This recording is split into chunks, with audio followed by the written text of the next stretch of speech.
Good morning, gearheads, and welcome to Speed City F1's pre-race show for the 21st round of the 2025 Formula One season, the Sao Paulo Grand Prix just 1 hour away. I hope you have yourself a fresh cup of coffee as we get ready to get you ready for one of the most interesting races on the F1 calendar. This is Jon Massengale. I am the gentleman driver of the team, if you will. But not to worry, I am joined by the professionals, starting with the man across the table from me, Jonathan Green, one of the most recognizable voices of 2- and 4-wheel motorsports. Good morning, Jonathan. How are you? Good, man. If you're the gentleman driver, I'm the spare spanner. There you go. And speaking of spare spanners, we have Bob Varsha from his studio in Atlanta. Good morning, Mr. Varsha. How are you? Oh, Bob looks like he had to jump off to try to fix a technical glitch, but he will be back with us shortly. Yes, one of America's legendary voices of motorsports, Bob Varsha, will be back with us. And Chris Medland will be joining us this morning. And hopefully he'll be joining us shortly.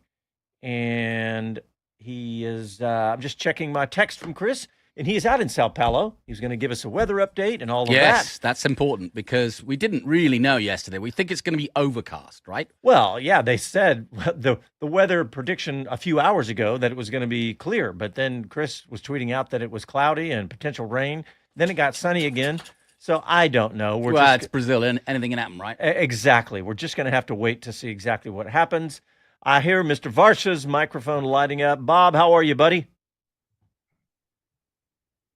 I even see Mr. Varsha too, but I don't know if his microphone is quite ready, but we'll get with him and he's working on everything right now. Producer told me. Do you want me to blast you with a bit of trivia? Yeah, let's start with that. Why not? I love this. This is outstanding.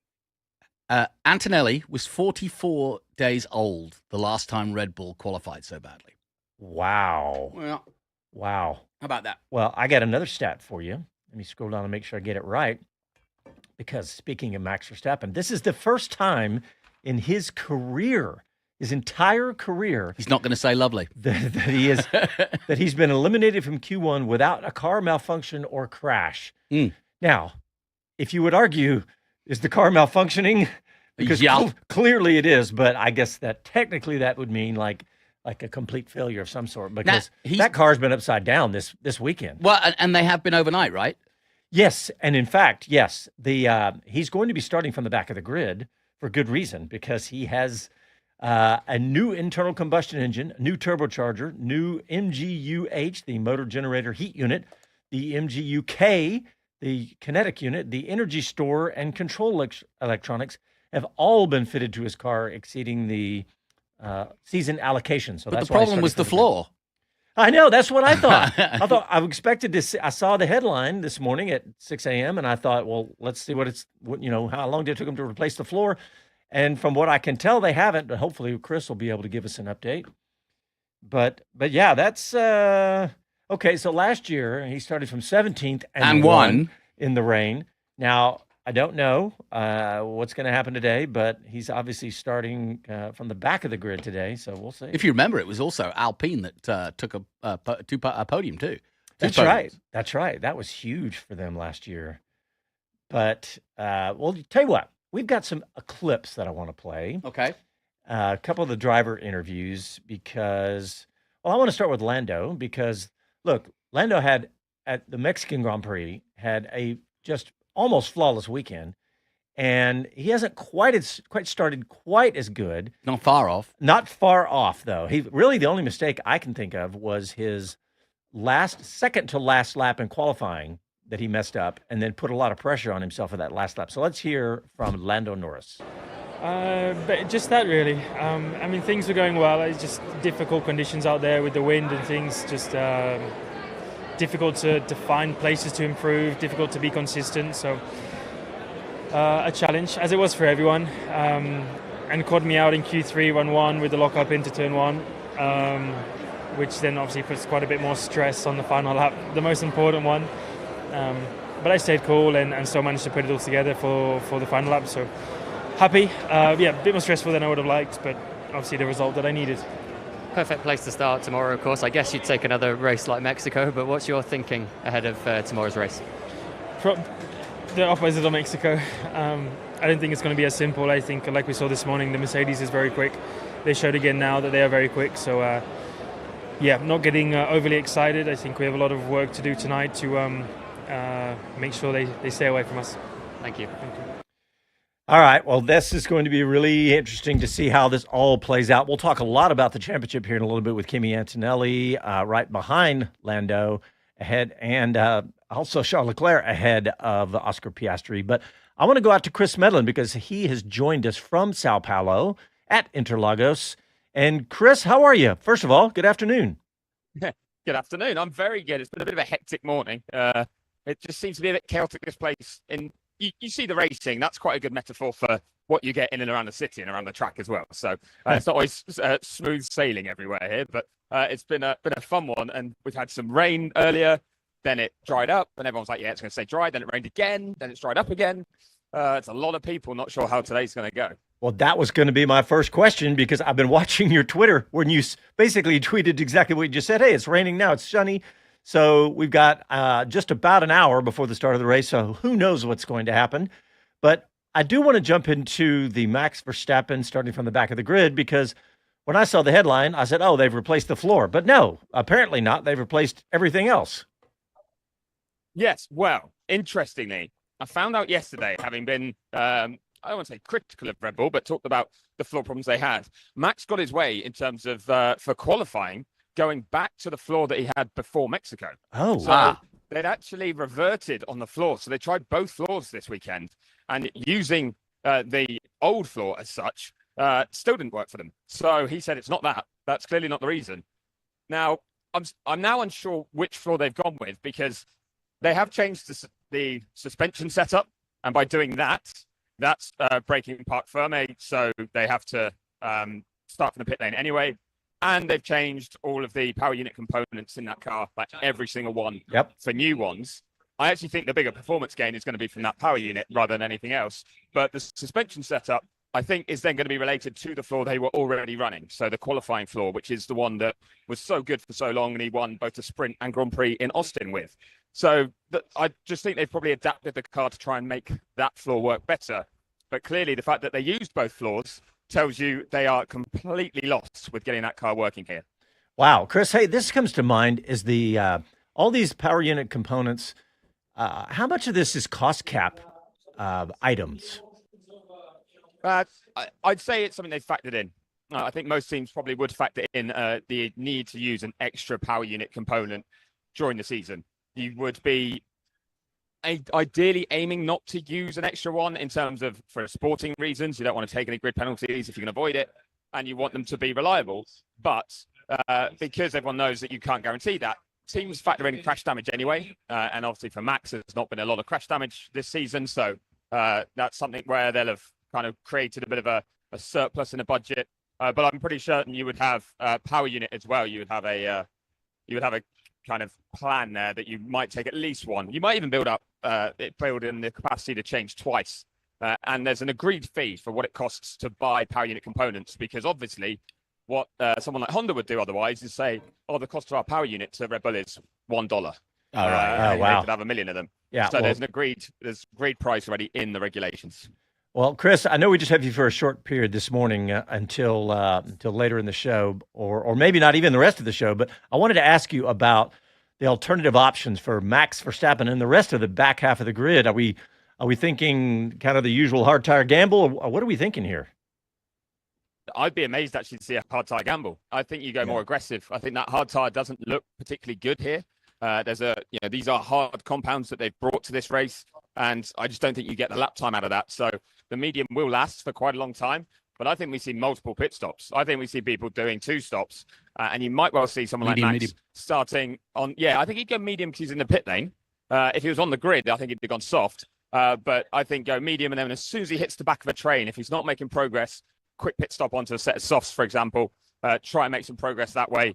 I certainly think we'll see a more aggressive strategies today than normal. And rather than teams, as we've seen sometimes in the past, going for run long, hope for a safety car and 1 stop, I just don't think 1 stop is going to be the play today. Yeah.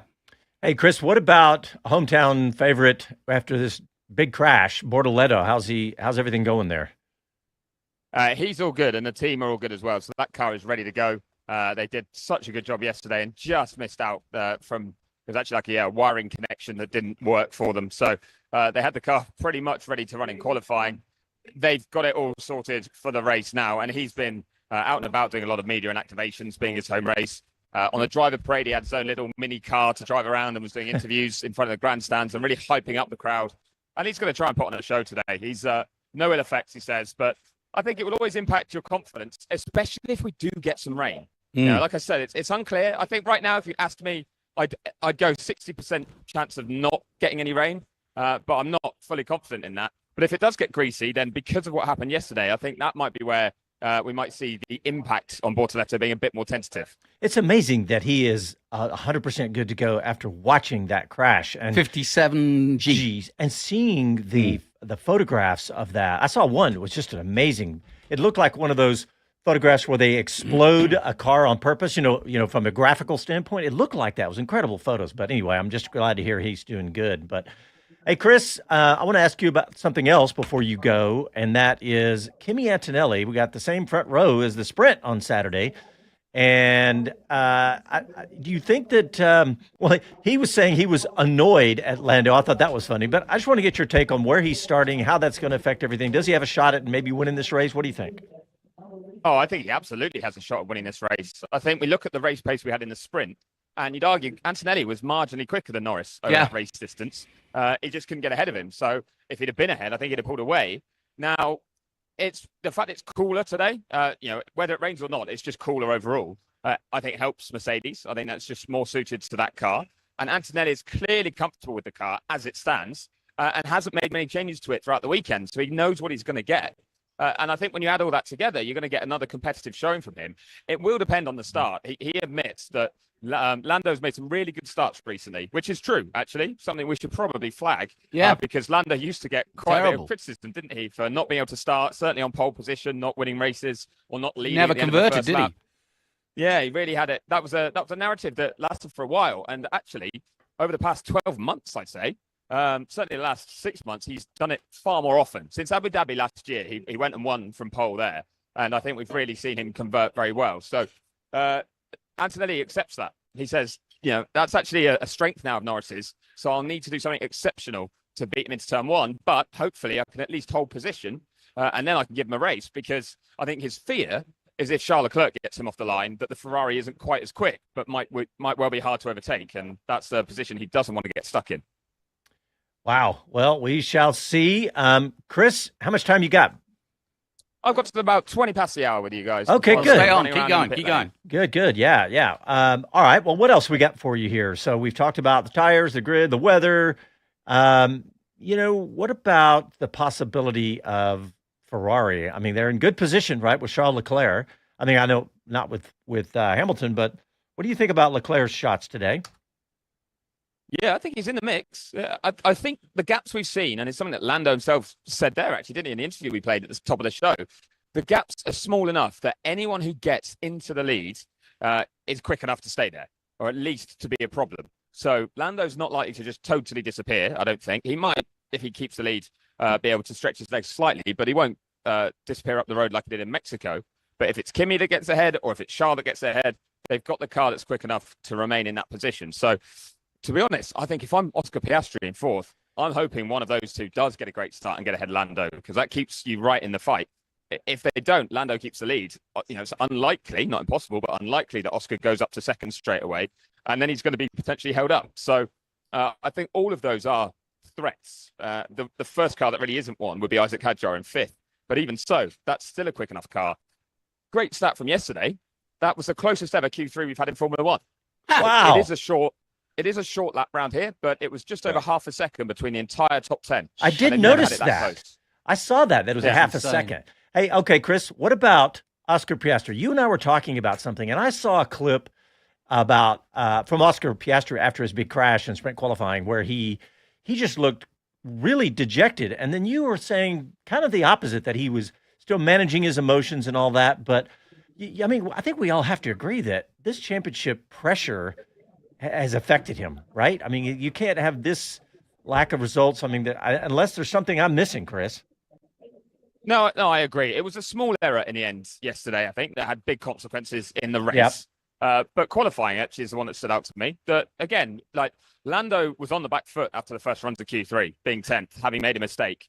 And Lando made the point himself that he actually braked earlier than he had on his fastest lap and with less brake pressure into turn one and still locked up and went deep. So he was confused by how that all went wrong for him. But that opened the door for someone like Oscar to go and take pole position. And he got provisional pole with the first run, but not a great lap. And then he just couldn't put it together for the second run. And that's the one that to me was like, we've seen Oscar actually building well into a weekend usually during the season. And it's not quite there right now. I do think there's a little bit is the pressure. I think a little bit is just the fact that he's not got the confidence in the car that he had a few weeks ago. Austin and Mexico have really hit his confidence. And I've had it kind of suggested to me that actually it all started in Baku, where he obviously was had a terrible weekend, but that weekend was a byproduct of him still being a bit unhappy about the way things played out in Monza, where he was asked to and did give up a place to Lando because of the slow pit stop for Lando. So I do think when you piece it all together, there's been a number of factors that have just put him a bit on the back foot. And then he has not responded as well to that as we've been used to, but he is still right there in the fight here. He's still easily close enough. And I think we could be talking at the end of the day about him having brought himself back into the title lead or back into contention again, or closer to Lando's, should I say. But it is still just 9 points. Yeah. It's still so close. It's close. Yeah, 106, right? Left. Yeah, we've got to be careful not to That's right. Kind of go into disaster mode with him, because he's still right there. And over the balance of the season, he's been very, very strong. So I would not be counting him out at all. We could be changing our tune completely today. Just after today, it could be a completely different tune. So we'll have to just see, right? Absolutely. Yeah, absolutely. And I'm sure you guys need to get to a break in a sec, but I wanted to leave you with the fact that so this paddock in Interlagos is covered now because of the weather. They have some big, nice coverings that cover the whole middle of the paddock, so you can walk around and stay dry. But you will feel it if it starts to rain at all. And it is starting to rain. There's a bit of drizzle coming through. I can't tell from in here, though, how strong it is because, yeah, you're completely covered. But the fact that you can feel anything falling tells you that outside there is some rain. And it was looking much darker and more grey. I've just done a full length of the paddock to look from each end. And, yeah, the clouds have rolled in again. So I think it could be like this all afternoon long. It could be thrilling. Oh, this is fantastic. I'm looking at the sky, boys and girls, and they've got their brollies up. The umbrellas are out. All right. Chris, I was going to ask you one more question if you've got 2 minutes or 1 minute left. Go for it. So George Russell, right? Yeah. So Kimi Antonelli is sitting in P2. Happy. I've never seen him so happy, smiling. George Russell has been complaining on the radio, complaining in this post, interviews, everything. So what's going on there, Chris? Well, he doesn't have the car to his liking right now, clearly. But as we've mentioned with Oscar Piastri's deficit to Lando Norris, it doesn't take a lot. And that was the closest Q3 we've seen ever. Yes, so right. Four positions, we're still talking, a tenth and a half. But it was the fact that George has not liked the grip he's getting from a soft tyre. Really struggled with the feeling he's had from that tyre. So I think he's one we'll see definitely starting on the mediums and wanting to stay off the softs as much as possible because he's just not got on with it. But it's still there or thereabouts. Isn't that the case across the board, though? Nobody seems to like the soft? Pretty much, yeah. There's been a few that were more comfortable with it than others. Actually, I thought Charles Leclerc started fairly well on it. And we're seeing now a few drivers heading out to the grid. I think they might even test a bit of the soft just to get a feel for it. But the thing is, you might have to lean on it because if it does drizzle but not dry enough, it doesn't get wet enough for inters, you want the softest compound of tyre. That's the one that gives you the best chance of handling those conditions. So a driver that is comfortable enough will turn to it. A driver who's not will really start to struggle in those conditions. So we might see some pretty big variations on that front. And just finally, actually, on the George Russell point, though, of things being strange, on the driver parade, he shared a car with Max Verstappen. He jumped in with Max that Yuki was driving, and he and Max were perched on the back of it. And I thought that was quite funny to see because of the history between the two of them. But I can confirm, as the pit lane is just opening up now, we've got a number of cars at the end of it waiting to head out on soft tyres, as well as a few on mediums. So they're all getting a feel for it in these conditions. Well, Chris Medland, brilliant segment with us. Thank you so much. Are you going to try to get back with us in the pre-show, or is it going to be post-show? It'll be post-show, but hopefully we've managed to find a way of using some magic. Well, I've done an interview as well with a team boss that you'll hear my voice again later in the show, but it just won't be me live at that very second. All right, brilliant. Chris Medland, thank you, sir, and we'll talk to you after the race. All right, everybody, we're going to take a quick break. When we come back, we will hear that interview that Chris was talking about and lots more to get you ready for the Sao Paulo Grand Prix right after this. Okay, Todd Dauber. Todd Dauber's got it right. He says, I think my F1 season is over unless Chris is reporting rain. And he has. So, Todd, you're staying with us, I'm afraid. Okay, except the fact that we have 39 minutes before the start of the race. Good point. And the sun's going to come out and dry it all out, but who knows? We have no idea. I love this drama that we have no idea what's going to happen. All right, now Tim's here. It doesn't look that wet to me. Yeah, it doesn't. I mean, you see a little drizzling. Watching the cameras, there's no umbrellas. No indication the drivers are having any trouble. Full grandstands. It's cloudy, but I don't think it's raining right now. Well, Bob Varsha has a hat on covering that glorious head of hair and that giant brain. I didn't even think they'd make a hat would fit Bob Varsha. The hair is part of the brain. Those are the tentacles. It's an organism that it's so big as to come outside of the skull. Let's see. Tim's here. I don't know where to go with that. No, just leave it. Tim says howdy. Mike Bowles here. Kevin Kelly, morning, folks. Joe says Bob's making the fans wait. Yeah. And Tim says hit the like button. Come on, folks. What do we got? We have any likes yet? I haven't seen. Yeah, we got 8 likes there. Andy P is here. Speaking of big brains. Morning, folks, he says. Todd Dauber says, great reporting, Chris, as usual. Tim says, will Kimi get his first win? Well, hey, yeah, we talked about that. I am actually with the man from Thailand. Yeah. I mean, look at the practicality of this. Talk about a hungry 18, 19-year-old, right? Yeah. He's starting on the front row in Brazil, right, in his first ever race here. He's learnt the track. He's out-qualified his teammate. Okay. In the sprint, yeah. In the sprint race, had it been twice as long, he would have caught up. Well, he did catch up with Lando. Yeah. He just needed a few more laps. You're ticking most of the boxes. You've missed one. And Lando is going, I got a championship to win, and the only eyes on the prize are Piastri. Okay. Coming back after this.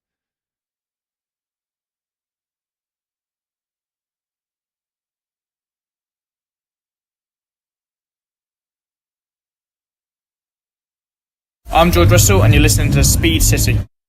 Welcome back to the fastest hour in radio, Speed City. Okay, I'm cracking up because Joe of Oyster Bay on YouTube, we were talking about Bob Varsha's brain and his hair, and Joe. It's in the Smithsonian, isn't it?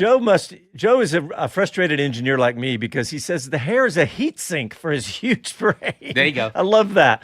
Okay, Jonathan, during the break, you ticked off every reason why you think Kimi Antonelli was going to win this race. You talked about how he's done great. Lando didn't want to mess up his championship. No. He don't want to battle him.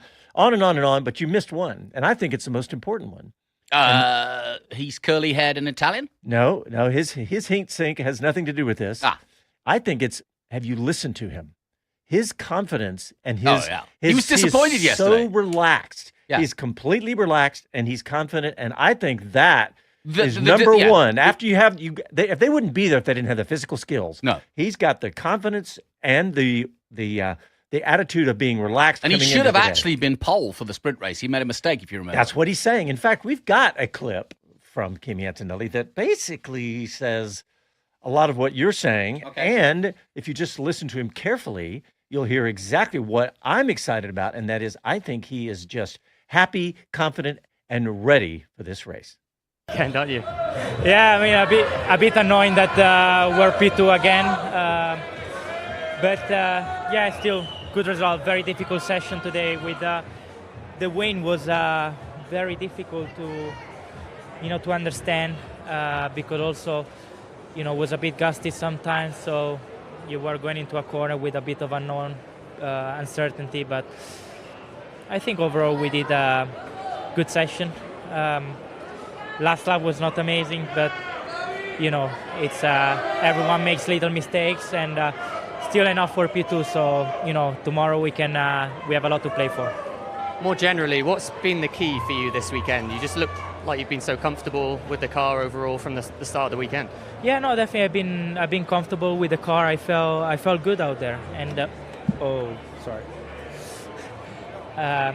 Just stay a bit. I hold it. So I felt good. To be fair, I've been enjoying a lot driving around this track. Definitely, also the crowd has given me, some extra motivation, some extra energy. So, yeah, I mean, really looking forward to tomorrow, and hopefully we can finish the weekend on a high. Well done, Kimi. Nice job, Kimmy. I love his attitude, like I was saying. Have you heard this screaming and yelling on the background of all these interviews? Well, I think it's the fans are seeing drivers walk by. I know, It's crazy. They're excited to have this race. But Bob Varsha, I know we had trouble with your microphone earlier. I haven't heard from you that much. First of all, how are you? I'm doing great, thanks. I was deliberately being quiet because I knew we only had Chris Medland for a short period of time, and I wanted to let him do the talking. But Sure. Hi, everybody. It's great to be here, sliding into home, but I'm still out. Yeah, you did the auction yesterday, the GAA auction. How was that? GAA auction, Greensboro, North Carolina. It's great. I can't recommend it enough to What's people. the top car? Top car was a Ford GT that went surprising. for $825,000. So that had to be one of the last generations, right? One of the 2016 and up. Yeah. Yeah. Mhm. Yeah. I was going to say the 05s, 04s, they go for about, I don't know, 300 or 400 or 500,000, but that's cool. Yeah. All right. Well, Bob, go ahead. I think it was a little overpriced, but okay. Bob, if you're ready, if you want to do the grid, this is actually a good time for us. And Chris has been muted. That's right. We're not going to have Chris interrupting you, so I don't know if you're going to be able to do it that way without an interruption. Oh, geez. Let me think about that. Who can I call? We could chip in. Yeah, we can do it. We can fill in for Chris. Anyway. All right, let's run down the grid, and I hope it's right. Row one, of course, on pole, Lando Norris in the McLaren, who repeats his pole winner in Brazil after dominating practice, having already won the sprint race from pole and fattening his points lead over his teammate to 9, his 6th GP pole of 2025, and his first back-to-back poles this season. P2, Kimi Antonelli, as we've been discussing, of Mercedes, as in yesterday's sprint, he starts on the front row. Kimi, at 19 years, 76 days, is the third youngest driver to qualify P1 or P2 for a Formula One Grand Prix, behind only, do I have any guesses? Max Verstappen and Vettel. Nope. Who? Lance Kimi. Stroll. Oh, Lance Stroll. Yep. Now, that would have been pretty far down my list. What century was that? Oh, wasn't that it was it one of those rainy races in Canada? I know Fernando qualified out of position there once, but anyway, it is what it is. Row 2, P3, Charles Leclerc in the Ferrari, his third straight top 3 Grand Prix start, though he's never podiumed in Brazil. P4, Oscar Piastri in the other McLaren, the once invincible Aussie who crashed out of the sprint from third in a sequence that led to a safety car and then a red flag. He hasn't been this high on the grid, though, since Singapore. Row 3, Isaac Hadjar in P5 for Racing Bulls. Nice. Put one of the team cars in the top 5 for the second year in a row. P6, George Russell in the Mercedes. When was the last time George started outside the top 6? Ooh. Monaco, round 9. Okay. Row 4, P7, Liam Lawson for Racing Bulls, his first top 10 start since Azerbaijan 4 races ago. P8, Oliver Behrman in the Haas, showing in Q3 for the 4th straight race, but starting next to the guy he collided with in the sprint race yesterday. Oh. Lawson. Row 5. Spicy. P9, Pierre Gasly in the Alpine on the track where his team scored a shocking 2-3 finish last year and where the Frenchman took his first podium back in 2019. The team hoping for some positive momentum to wind up their season. P10 is Nico Hulkenberg, another of the cars that crashed on lap 6 of the sprint. The Hulksy returns to the circuit where he set his maiden pole 15 years ago. 15 years ago. Maiden pole. And when Antonelli was 3. Right. Row 6 is, Sorry, I was really, I'm going to interrupt you, Bob. I was really distracted because apparently my daughter had a fender bender and sent me a picture of her crushed indoor. You just interrupted the grid. I know. Well, somebody had to. For a crash. well, somebody had to. Exactly. Go ahead, Bob. But what about the crushed indoor? It's apparent. Well, the good news is it appears to be limited to just the door. Does she need a new floor? Because Max has got well, exactly. So apparently he's got a few he doesn't like. It's this is a young person's car, so it's not a particularly valuable car. So don't think it'll go for auction then. Me and my mechanic son will fix this one. So yes. Okay, Bob. Sorry. Go ahead. Okay. To row 6, P11, Fernando Alonso and the Aston Martin, who failed to reach Q3 here in Sao Paulo for the first time since 2018. P12, Alex Albon and the Williams, his best start since Belgium 8 races ago. Row 7, P13, Lewis Hamilton and the Ferrari. The 6th time this season, Lewis has failed to reach Q3. He said afterward, there's nothing I can do from here, and another write-off weekend.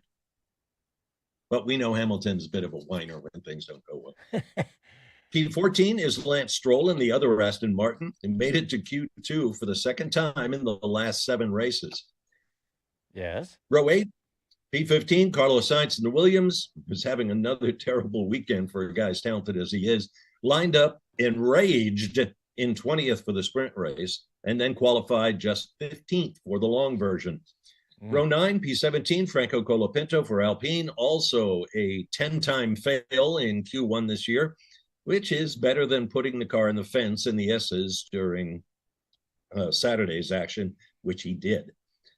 P18, Yuki Tsunoda and the Red Bull joining teammate Verstappen and hitting the showers in Q1, the first time both Red Bulls failed to advance since the Japanese round in 2006. Row 10, P19, Gabriele Bortoleto for Sauber, the crowd darling here at home in Brazil. The rookie was a no-show for qualifying after destroying his car toward the end of the sprint race in a tangle with, was it Alex Albon or Carlos Sainz? I don't remember. Anyway, starting from the pit lane, ladies and gentlemen, the 4-time and defending world champion, Max Verstappen and the Red Bull. And here's a weird note. In their incredible careers, Verstappen and Lewis Hamilton have both failed to escape Q1 on the same race weekend twice. It happened at Brazil last year and this year. Oh, that's what are those odds? Yeah, crazy. Well, also starting from the pit lane, comment. I was just going to say the same about what you were about to say. Okay. Starting from the pits also is Esteban Ocon and the Haas. He was a podium finisher, remember, for Alpine last year. With Haas, he has failed to escape Q1 10 times in the 21 races this year thus far. Both drivers, he and Verstappen, changed all of the mechanicals and the electrics in their car while in Parc Fermé without permission, and that, of course, is a no-no. So, all right. All right. Well, I think that this has set us up for something really exciting today. If we get a little sprinkle, I mean, look, the odds are we might get even just a sprinkle of rain, which could change things, or even just a little light rain. So we shall see. Let's get a break in real quick. You're listening to Speed City F1, back after these messages. All right. Let's check in on the YouTubers. Are you guys following the pre-race video? Yeah. Oh, yeah, we got it up. Yep. They just had a piece where Sebastian Vettel showed up this weekend. Yeah. And they put him on the stage like they always do. They interview all the drivers and they put him in the mix. And there's video of girls weeping, reaching out for Vettel. Wow. This is full-on Beatles stuff. It's incredible. Wow. Oh, now they're interviewing them live. Kevin Kelly just noted that. He said, Seb is on. He say, draw a tree. What? Yeah. Oh, yeah. That's his forest. His forest thing, yeah. TW says, both Red Bulls out-qualified by the junior team. Has that happened before? I don't think so. That's a darn good stat. Yeah. Huh. Joe says, watching for no rain on Leclerc's cam. I think that was a few minutes ago still. Mm-hmm. So, we just don't know yet. Darn, I had something. What was it? Let me look at my notes. Yeah, to be honest, just picking up on that. Red Bull, Racing Bulls, are on equal points, 72 with Aston Martin going into this one. 3 points to Alonso yesterday has put them on equal points. So we've got one almighty battle in the midfield now between Red Bull, Haas, and Aston Martin. Racing Bulls. Lots of money at stake. Yes. Oh, we've got the Alan Pramain. Watching this video, there is a bazillion people out there. Oh, that's on the grid. Well, that's to be expected. Yep. Verstappen radio, just for information, the engine vibrates a lot less. Something to look forward to for sure. Okay, that's good news for Verstappen. The engine is vibrating a lot less. So I don't know if he's comparing it to the previous power unit or earlier. Look, that's one of Bob's favorite bands. Who is it? Who's that? It's just a DJ. Oh, I thought it was the. All right, here we go.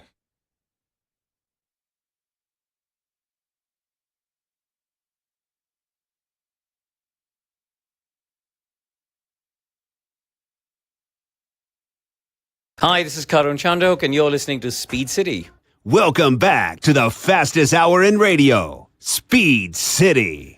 All right, welcome back. We're about 23 minutes before the start of the Sao Paulo Grand Prix, and we have an interview that Chris Medland did for us a few minutes ago.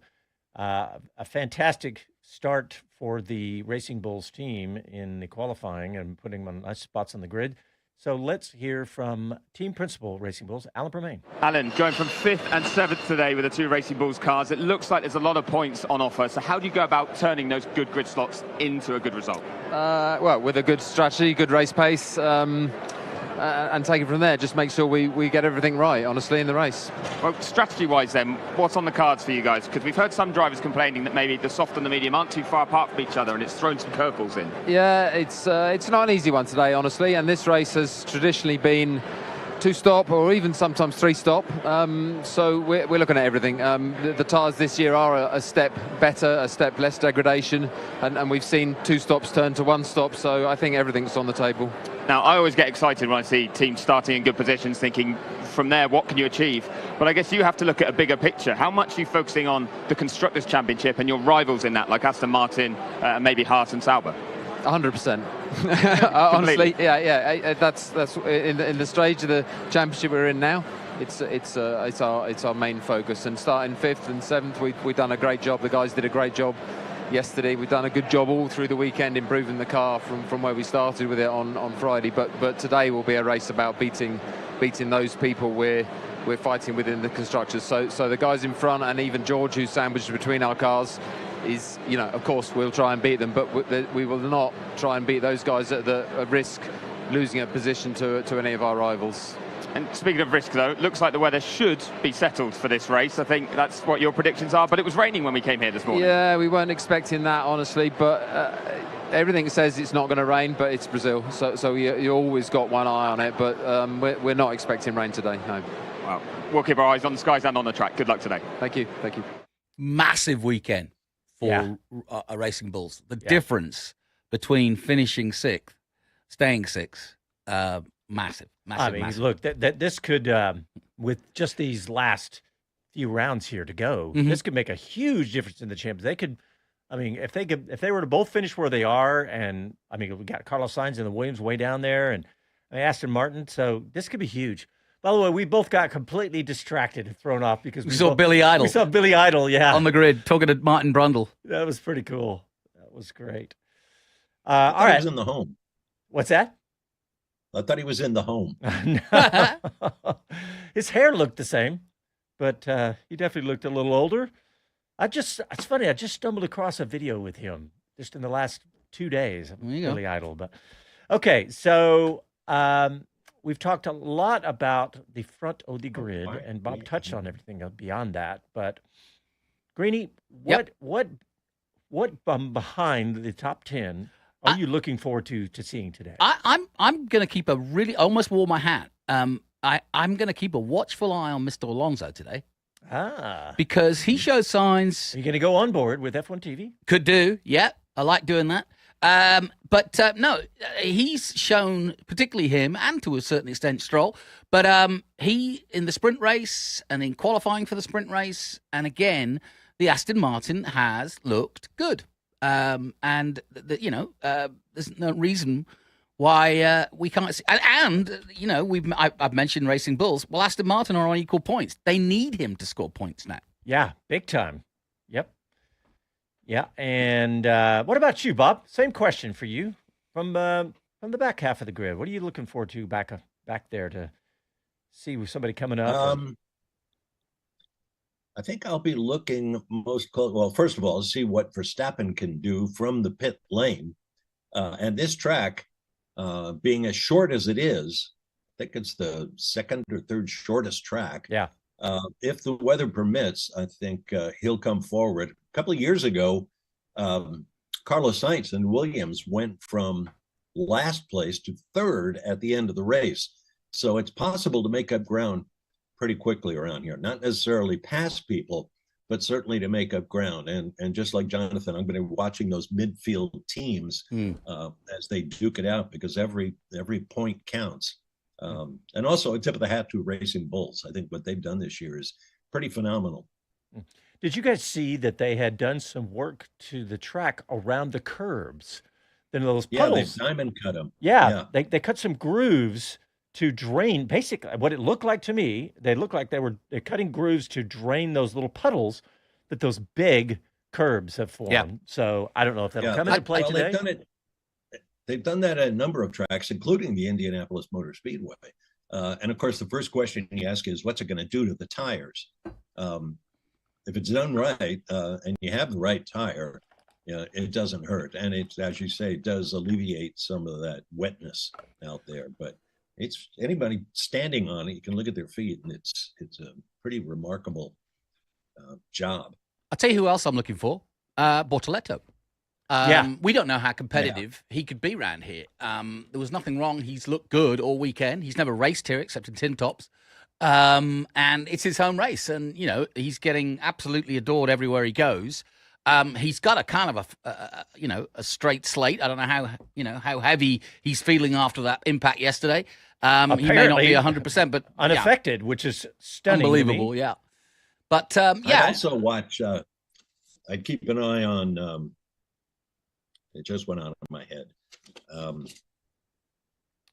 Just thinking about the back. Ollie Behrman. Oh yeah, Ollie Behrman in the Haas. He's been really quick. But we haven't said it. Aggressive. All eyes have to be on what Piastri can do. He said in his post-qualifying interview, "I've got to make some places up," and that was a smart sort of answer, because he's not saying he can win the race. He's not saying he can beat Lando, but he needs to be as close to Lando as he can possibly get. I mean, really, look, we've talked a lot about a bunch of different stories, but this is really, like you just said, this is the most important story of the day. Yeah. If Max can pull off some sort of miracle today, but. If more than likely, this is going to really put Max, maybe not mathematically, but out of the championship, the Drivers' Championship.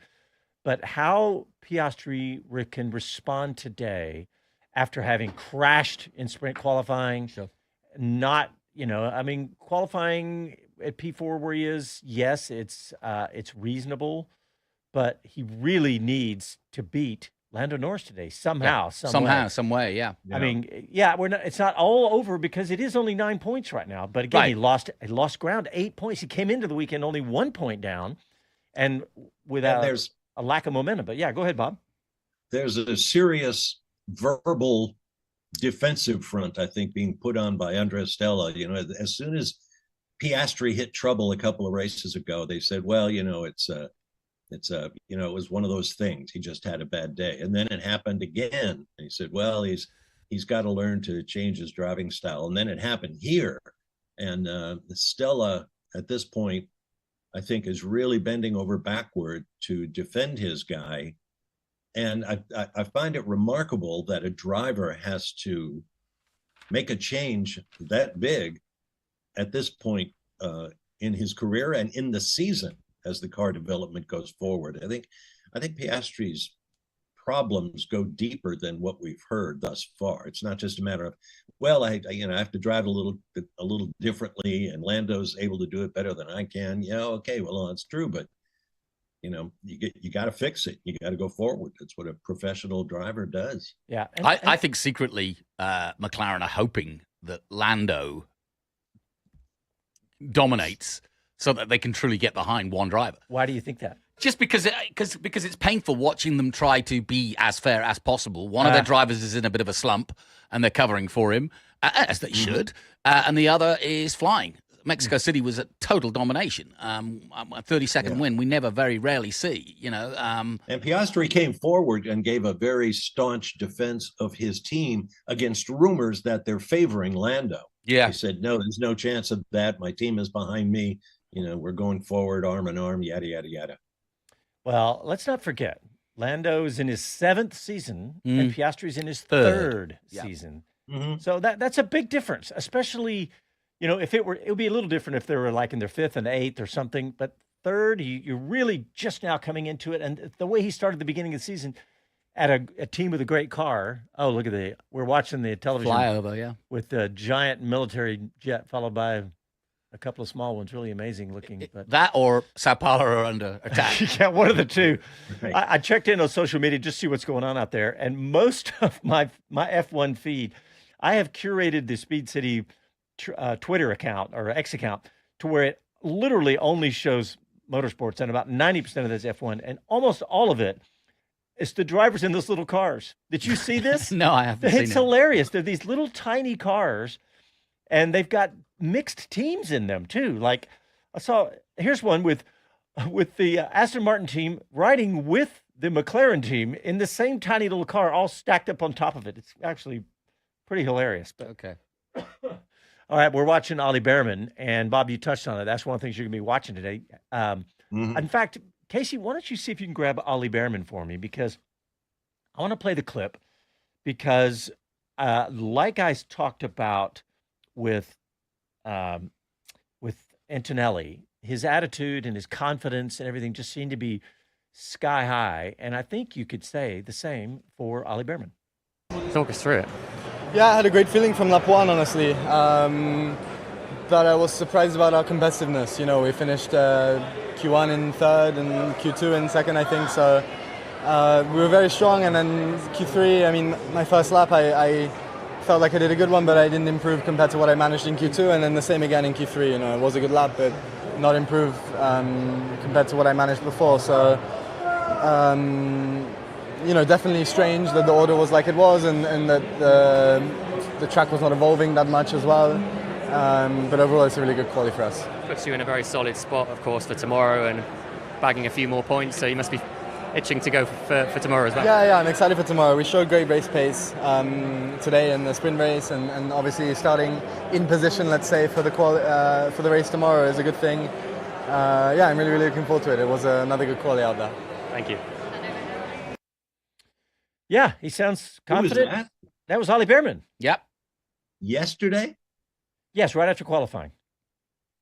Yeah. Well, this is a sprint race weekend. He talked about first practice, second practice, and third practice, which they don't have on a sprint weekend. So I was a little thrown off by that. You know what? I don't know. That's a good question. I don't know. Maybe we could potentially have got the wrong one. But all right, well, let's take a break, Bob. And we'll stick with the YouTubers and check out what they're doing, but we'll be back after these messages.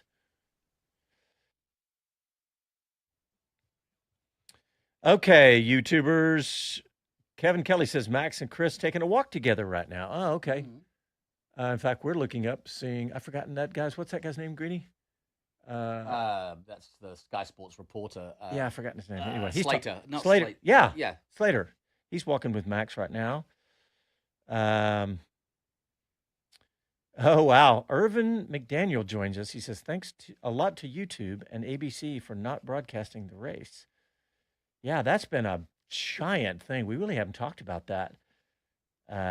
Just crazy that YouTube TV and Disney have not figured it out yet. This is going to be indicative of a much, all these disputes, typically a couple, 3 days, maybe a week, they get it figured out. We're into our, how is it supposed to be on ABC? It's supposed to be. They're not carrying any ESPN, any Disney. They're not carrying YouTube TV, which is now the largest, provider. They're not carrying anything from Disney, which includes ABC and ESPN. And what's the dispute? They want to be. Well, what do you think? It's money. Wow. Everybody, money. Yeah, it's money. Casey, how long has this been going on? Almost 2 weeks. Yeah, something. Yeah, 2 weekends now. I mean, you turn on college football yesterday, and there wasn't much there. There was CBS and stuff, but that is a really good point, Irvin. And I don't know how it's going to play out, but it's going to be really fascinating to watch to see how they figure this out, because I think it's going to be indicative of what other streaming and all this stuff's going to play out. And I think that Apple TV is kind of salivating right now, going, I think maybe we've got this figured out. So we'll see. In fact, that's what Irvin just said. They can't wait for Apple TV. I think that's going to be a really very cool way to do it. The fact that you get F1 TV with it. So, all right, here we go. Yeah, you do. Yeah, it's pretty cool.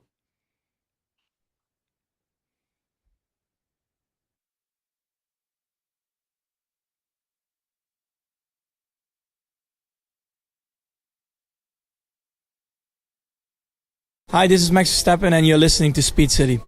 Welcome back to the fastest hour in radio, Speed City. Bob, Varsha, did you happen to see that there was a very huge accident just at the exact same spot where Bortoleto had his yesterday in the Porsche race? And I just did you notice that? No.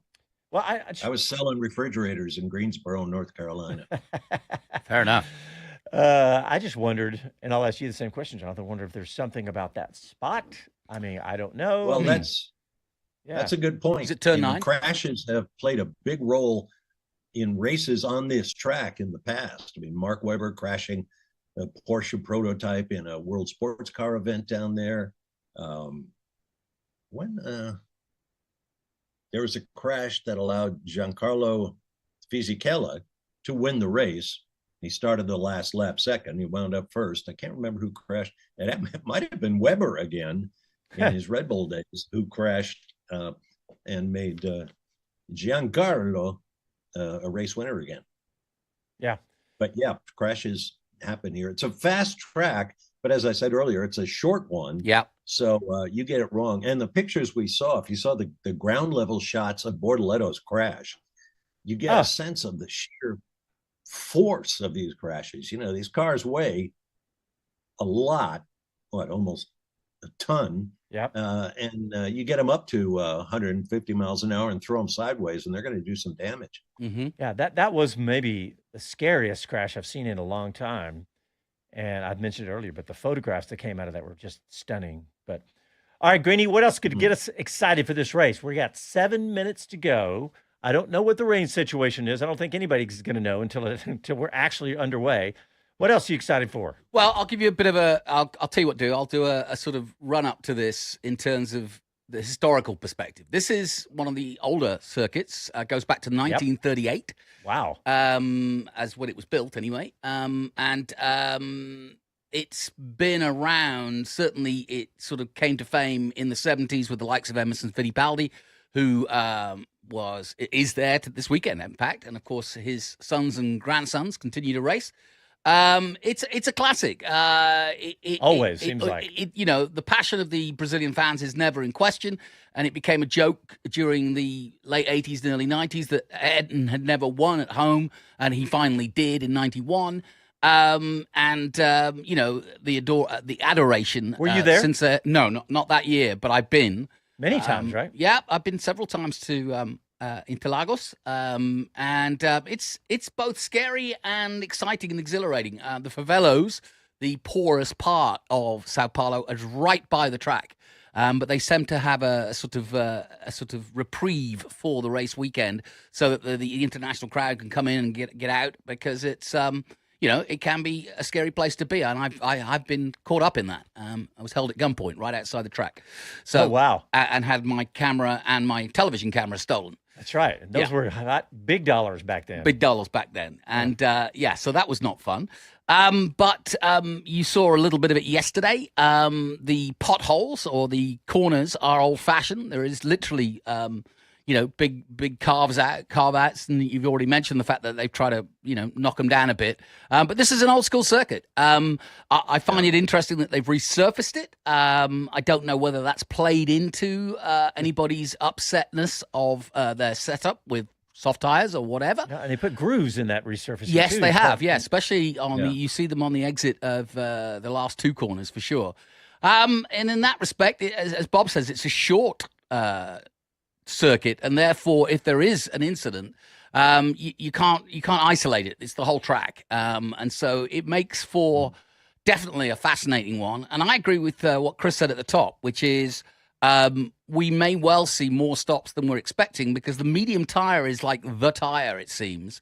And with the potential changing of conditions, I think we might see some diving into the pits that isn't expected if there is a virtual or a safety car. Now that's exciting. Yeah, some unexpectedness to it. By the way, Chris, Go ahead. Real quick, Bob, and then I'll come to you. Chris reported earlier that he looked up at the sky and said, I'm going to guess 40% chance of rain. Well, official risk, FIA says 40% chance of rain. There you go. So apparently Chris is not only the best reporter in F1, but also the best weatherman. Bob, what were you going to say? Although weather forecasting has been a joke in Formula One. I mean, it used to be back in the day. There was a race where McLaren once had basically no weather information. So they sent their helicopter pilot to go up and fly a big circle around the area where the track was and see what he could find up there. I mean, it's been that blunt and brutal. But this track was built on very unsteady land. In fact, it was a landfill. Yeah. And they couldn't build houses on it. So bold. Yeah. If you come out of the media center and looked off across the track into the distance, you saw a landfill. It was a dump. And at night, if you came out, you'd see these old pipes stuck in this mound, burning off the methane gas. It looked like the natives were restless with torches up there. It was really pretty cool. But okay, now I have a completely different perspective on Interlagos now. But go ahead.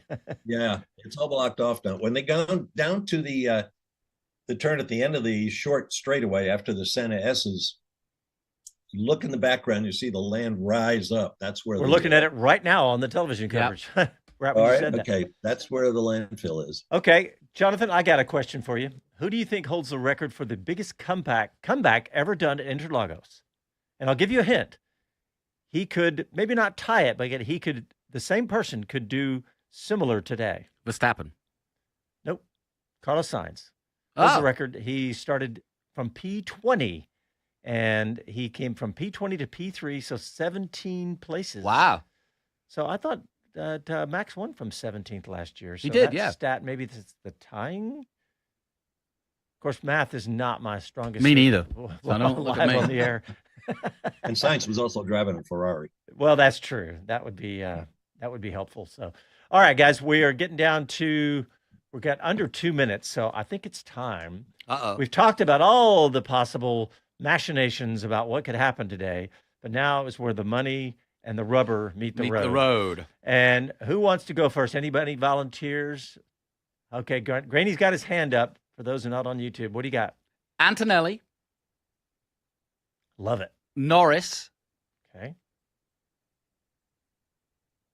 Hadjar. Ooh, that is very spicy. Okay, Bob, Varsha, what do you got? I will say, I'm going to give Kimi a little more time before he wins his first race. So I'm going to say Norris, Leclerc, and Russell. All right. Okay, I got something that none of y'all have touched. Go on then. Oscar Piastri wins the race and gets back in the championship. Wow. Followed by Sweet Dream Believer. Followed by Kimi Antonelli, and then Lando Norris. And it'll keep the championship spicy. Casey, the producer's waving at me from behind the glass. Okay. He's going, you have 30 seconds left in the show. All right, guys. We're really excited about this race. So come back after the race because we're going to break it all down for you. Chris Medland will be live with his mic in Sao Paulo. Bob Varsha, Jonathan Green, Casey Johns behind the glass. Thanks, everybody. And we will talk to you immediately after the race.